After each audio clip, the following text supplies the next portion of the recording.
जय हिंद दोस्तों, स्वागत है आप सभी लोगों का हमारे YouTube चैनल स्टडी समागम पर। देखिए साथियों, आज के इस वीडियो में हम चर्चा करने वाले हैं राजस्थान संविदा कर्मी परमानेंट न्यूज 2023 के विषय को लेकर के। देखिए दोस्तों, आचार संहिता तो कहाँ की लगी है, हमारे जो संविदा कर्मी हैं यानी कि जो संविदा कर्मचारी हैं उनके दिमाग में क्वेश्चंस का यानी कि प्रश्नों का और शंकाओं का एकदम भूचाल सा आ गया है, जिसकी वजह से कहीं ना कहीं उनको चिंता सताई जा रही है। यानी कि कहीं ना कहीं दोस्तों वो लोग चिंतित हो रहे हैं, लेकिन साथियों आप लोगों को चिंतित होने की जरूरत नहीं है। मैं जब कभी भी वीडियो लेके आता हूँ तो दोस्तों मैं आपको हर बार यही कहता हूँ, आपका नियमितीकरण हो गया, अब आप चिंतित क्यों हो रहे हो। देखिए दोस्तों, आज के इस वीडियो में भी मैं आप लोगों की बहुत सारी शंकाओं का समाधान करने वाला हूं। साथ में दोस्तों जो आपके सवाल जो आपके दिमाग में बार बार आते हैं और आपको परेशान करते हैं, उनका भी मैं आपको यहां पर समाधान देने वाला हूं। देखिए साथियों, सबसे पहला आपका जो पॉइंट रहने वाला वो ये रहने वाला कि नियमितीकरण पर रोक। क्या नियमितीकरण पर रोक लगी है या फिर नियुक्ति पर रोक लगी है, समझने की कोशिश करना। आप लोग बार बार ये सवाल पूछते हो कि सर नियमितीकरण की प्रक्रिया पर रोक लग गई है। भाई नियमितीकरण की प्रक्रिया पर रोक नहीं लगी है, आप लोगों की नियुक्ति पर रोक लगी है। समझने की कोशिश करना एक एक पॉइंट को, ठीक है। इसके बाद दोस्तों अगला सवाल है आपका आचार संहिता बनी बाधा। देखिए दोस्तों, आचार संहिता आपकी बाधा बन गई, ठीक है। मैं मान के चलता हूं यदि आचार संहिता नहीं लगती तो आप लोगों का नियमितीकरण हो जाता, आप लोगों की नियुक्ति भी हो जाती, ठीक है ना। इसके बाद दोस्तों आप लोगों का अगला सवाल है, क्या आचार संहिता में अनुमति मिलेगी। देखिए दोस्तों, आप लोगों ने बहुत सारे यूट्यूब चैनल के माध्यम से देखा होगा कि आचार संहिता में भी आप लोगों की नियुक्ति को लेकर के अनुमति मिल जाएगी, क्योंकि जब हमारे ग्राउंड पे काम चलते हैं यानी कि जो हमारी प्रक्रिया चलती रहती है उनको कंप्लीट कराने के लिए जो हमारा निर्वाचन आयोग है वो अनुमति दे देता है। तो दोस्तों इस बात में कहां तक सच्चाई है, वाकई में अनुमति मिलेगी या फिर झूठी सांत्वना आपको दी जा रही है, तो उसके विषय में भी हम चर्चा करेंगे। इसके अलावा साथियों आप लोगों का अगला पॉइंट रहने वाला है, क्या प्रक्रिया शून्य हो गई दोबारा से, यानी जहां से शुरू हुई थी क्या वहीं पर ही खत्म हो गई है। तो देखिए दोस्तों, ऐसा कुछ नहीं है, आप लोगों की प्रक्रिया दोबारा से शून्य नहीं हुई है, ठीक है ना। इसके बाद साथियों आपका अगला पॉइंट है कि आखिरी किरण कौन सी है, जिसकी वजह से हम ये कह सकते हैं कि आप लोगों के पास अभी उम्मीद की आखिरी किरण भी बची हुई है। तो दोस्तों एक एक विषय को अच्छी तरह से यहाँ पर डिटेल से समझने वाले हैं, यानी कि एक एक विषय के ऊपर एक्सप्लेनेशन करने वाले हैं अच्छी तरीके से। तो साथियों आपको करना क्या है, बस वीडियो को बिना स्किप किए एंड तक देखना, ताकि एक एक स्टेप समझ में आ जाए। यदि वीडियो पर पहली बार विजिट करें तो प्लीज चैनल को सब्सक्राइब कर देना है, वीडियो को लाइक करके अपने दोस्तों के साथ शेयर कर देना है। देखिए साथियों, सबसे पहले तो मैं आपको बताना चाहूंगा, आपकी नियमितीकरण की प्रक्रिया पे रोक नहीं लगी है, आप लोगों की नियुक्ति पे रोक लगी है, ठीक है ना। अब देखिए साथियों, आप लोग खामखाम चिंतित हो रहे हैं कि सर हमारी जब नियुक्ति पे रोक लग गई है, जब ये राजस्थान में नई गवर्नमेंट आएगी या फिर यही गवर्नमेंट रिपीट होगी तो इसकी क्या गारंटी कि हमको नियुक्ति दे देंगे।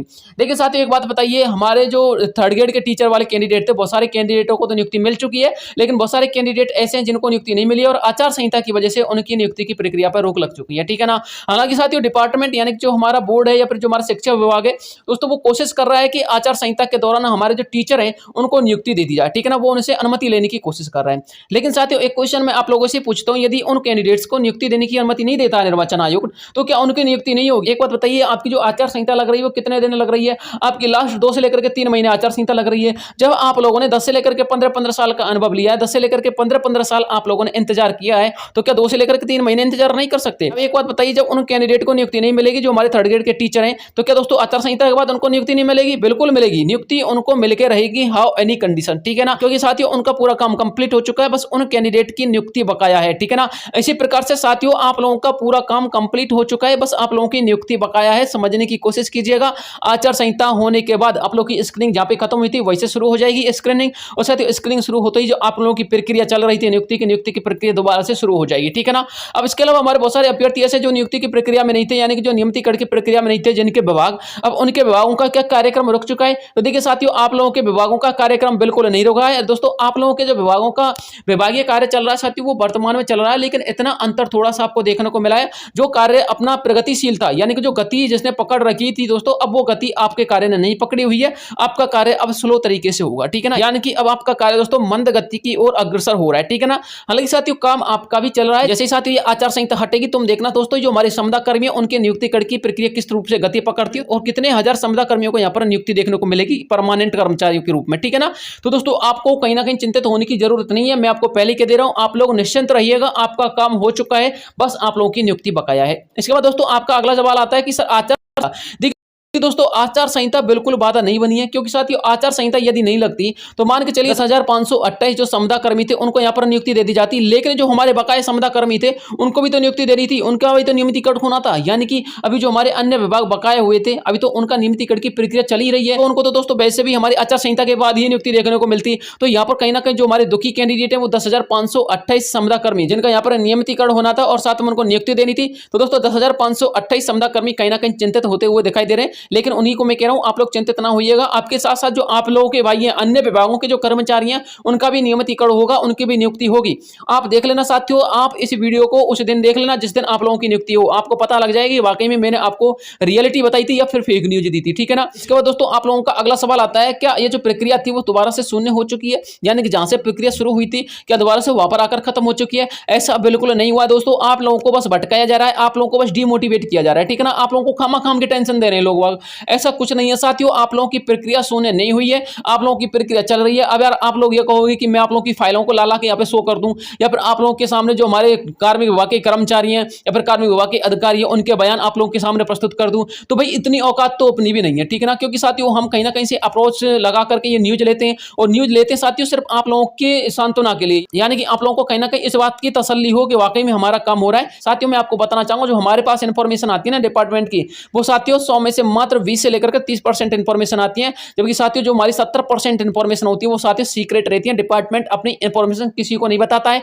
यदि कोई बताता है तो दोस्तों वो हमारे विभाग के कर्मचारी भी झूठ बोल देते हैं। जैसा कि साथियों आपको पता होना चाहिए, जो हमारी RSMSSB बोर्ड है ना दोस्तों, कर्मचारी चयन बोर्ड आयोग, उसके जब कर्मचारी आप लोगों के रिजल्ट को लेकर के, आप लोगों के एग्जाम डेट को लेकर के अपडेट देते हैं कि उस दिन आपका रिजल्ट आएगा, उस दिन आप लोगों का जो है एग्जाम डेट होगी, ठीक है ना। तो साथियों वो वाकई में उसी दिन नहीं होती है, उससे या तो 10 दिन बाद होती है या फिर 10 दिन पहले होती है, क्योंकि साथियों वो अपनी सीक्रेट जानकारी किसी को नहीं देते हैं। वो साथियों सिर्फ आपको थोड़ा बहुत आंकड़ा दे देते हैं, जिसके अकॉर्डिंग हम लोग क्या है थोड़ी सी उम्मीद लगा सकते हैं कि इस दिन आपका रिजल्ट आएगा, इस दिन आप लोगों का एग्जाम होगा, इस दिन आप लोगों की ज्वाइनिंग होगी, ठीक है ना। तो दोस्तों आप इस बात को भी समझा करो, ठीक है ना। आपको मैं डायरेक्ट वो फाइल नहीं दिखा सकता, आपको मैं डायरेक्ट किसी कर्मचारी के यहाँ पर बयान प्रस्तुत नहीं कर सकता।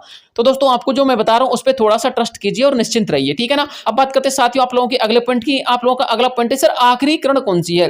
देखिए दोस्तों आप लोगों ने बहुत सारे यूट्यूब चैनलों के माध्यम से बार बार यह सुना होगा कि आचार संहिता में आप लोगों को क्या मिलेगी, आचार संहिता में आप लोगों को अनुमति मिलेगी। तो क्या आचार संहिता में जो हमको अनुमति मिलेगी वाकई में अनुमति मिलेगी या फिर ऐसी अफवाहें उड़ाई जा रही हैं। तो देखिए साथियों भले ही आप लोगों का काम ग्राउंड पे चल रहा हो या फिर आप लोगों का काम प्रगतिशील हो, ठीक है ना। साथियों आचार संहिता में अनुमति लेने की एक प्रक्रिया होती है दोस्तों। आचार संहिता में बहुत सारी वैकेंसियों की नियुक्ति को रोका गया है, यहाँ तक कि दोस्तों आप लोगों की तो नियुक्ति को रोका गया है। मैं आपको बताना चाहूंगा हमारे जो चिकित्सा विभाग के कर्मचारी हैं उनको यहाँ पर सरकारी करना था, उनकी प्रोसेस चल रही थी, उनकी प्रोविजनल लिस्ट वगैरह सब कुछ आ चुकी थी, लेकिन दोस्तों उनका भी काम रोक दिया गया है। ना तो उनकी अब फाइनल लिस्ट आने वाली है, नहीं दोस्तों उनकी प्रोविजनल लिस्ट दोबारा से रिवाइज होने वाली है, यानी कि उनके भी काम अब टोटली रोक दिए गए। जब साथियों उनके काम रोक दिए गए तो क्या आपकी नियुक्ति नहीं रोक सकती। अब एक बात बताइए साथियों, जब इस तरीका से आप लोग अनुमति ले लोगे तो क्या हमारे जो चिकित्सा विभाग वाले कर्मचारी वो अनुमति नहीं ले सकते? क्या हमारे जो थर्ड ग्रेड के टीचर जो बकाया हैं, जिनकी नियुक्ति बकाया है, क्या वो अनुमति नहीं ले सकते? इसी तरीके से जब सारे विभाग के कैंडिडेट अनुमति ले लेंगे तो दोस्तों फिर निर्वाचन आयोग के नियम बनाने का फायदा क्या हुआ।